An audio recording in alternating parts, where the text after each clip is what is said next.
مشتاق uncle, Pakistan کے golden ایرا کا تو پتہ چل گیا، لیکن پاکستان کے انڈسٹریلسٹ کے ساتھ کیا ہوا اور پاکستان کی ترقی آخر کیسے رکی؟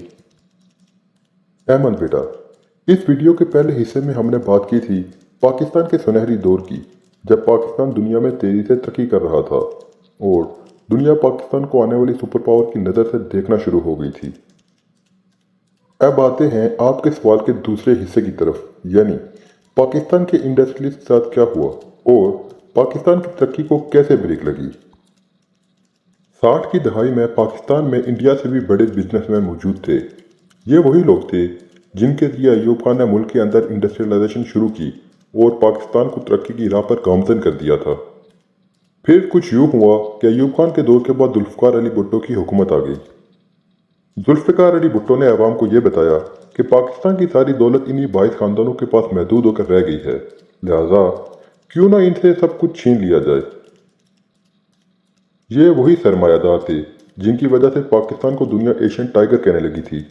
یہی وہ لوگ تھے جن کی وجہ سے معیشت کا پہیہ تیزی سے گھوم رہا تھا اور کروڑوں لوگ مستفید ہو رہے تھے۔ بجائے ان کا شکر گزار ہونے کے، بھٹو نے ان سے ساری انڈسٹری چھیننے کا منصوبہ بنا لیا اور ملک میں سوشلزم کے نام پر ایک نعرہ لگایا، چھینو مل لٹیروں سے۔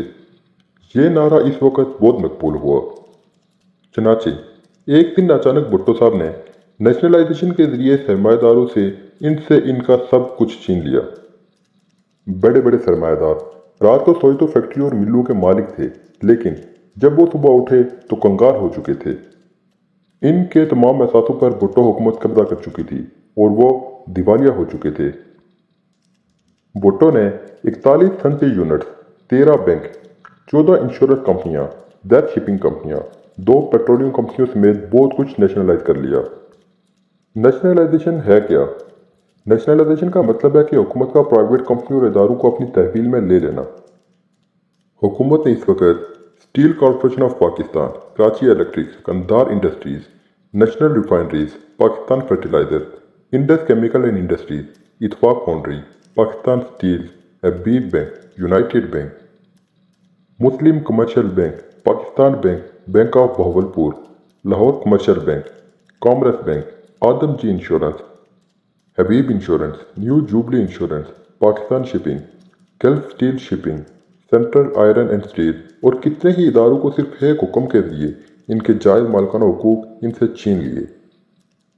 بھٹو کا مقصد صرف یہ تھا، وہ عوام میں یہ تاثر دینا چاہتے تھے کہ انہوں نے غریب عوام کے لیے سرمایہ داروں کے خلاف ایک انقلاب برپا کر دیا ہے، لیکن در حقیقت انہوں نے دنیا میں ابھرتی ہوئی پاکستانی معیشت کو برباد کر کے رکھ دیا تھا، جو اس کے بعد آج تک واپس اپنے پیروں پہ کھڑی نہ ہو سکی۔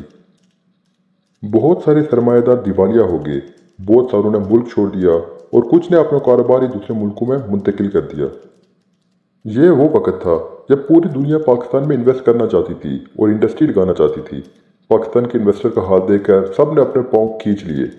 بھٹو کو اس بات کا احساس نہ ہوا کہ آخر ایسا کرنے کے بعد کون اس ملک میں انویسٹ کرے گا جہاں پر سرکار کا انویسٹر کو تحفظ فراہم کرنے کے بجائے خود ہی ان کے سارے کاروبار پہ قبضہ کر رہی ہے۔ ایسے حالات میں بیرونی انویسٹر تو دور کی بات، اپنا انویسٹر بھی کبھی انویسٹ کرنے کا نہیں سوچے گا، اور ہوا بھی کچھ ایسا ہی۔ حکومت نے قبضہ تو کر لیا، لیکن اب چلائے کون؟ بھٹو نے یہ نہیں سوچا کہ آخر اس ساری انڈسٹری کو چلائیں گے کیسے۔ اس وقت کے ایک بڑے سرمایہ دار سیٹھ احمد داؤد، جو کہ رزاق داؤد کے دادا تھے، کو جیل میں ڈال کر ان کا نام ECR میں ڈال دیا گیا۔ وہ پاکستان کے ایک بڑے انڈسٹریلسٹ تھے، لیکن وہ مایوس ہو کر امریکہ چلے گئے اور اپنا کاروبار امریکہ شفٹ کر دیا اور وہاں تیل نکالنے کی کمپنی بنا لی۔ ان کی کمپنی نے امریکہ میں تیل نکالنے کے 6 کنویں کھودے اور کامیابی کی شرح 100% رہی، اور آج ہمارا یہ حال ہے کہ ہم تیل کی کھدائی اور تلاش کے لیے غیر ملکی کمپنیوں کے محتاج ہیں، جس میں ہم کبھی خود کفیل تھے۔ ایک دوسرے بڑے سرمایہ دار صادق داؤد نے بھی ملک چھوڑ دیا اور بچا کچا سرمایہ لے کر کینیڈا شفٹ ہو گئے۔ اس وقت میں MA رنگون والا ایک بہت بڑا کاروباری نام تھا اور پاکستان کی انڈسٹریلائزیشن میں ان کا ایک بڑا کردار تھا۔ وہ رنگون سے ممبئی آئے تھے اور قیام پاکستان کے وقت اپنا سارا کاروبار لے کر پاکستان آ گئے تھے۔ اس وقت وہ پاکستان میں 45 کمپنیاں چلا رہے تھے۔ آخر کار انہوں نے بھی مایوسی اور پریشانی کے عالم میں ملک چھوڑ دیا اور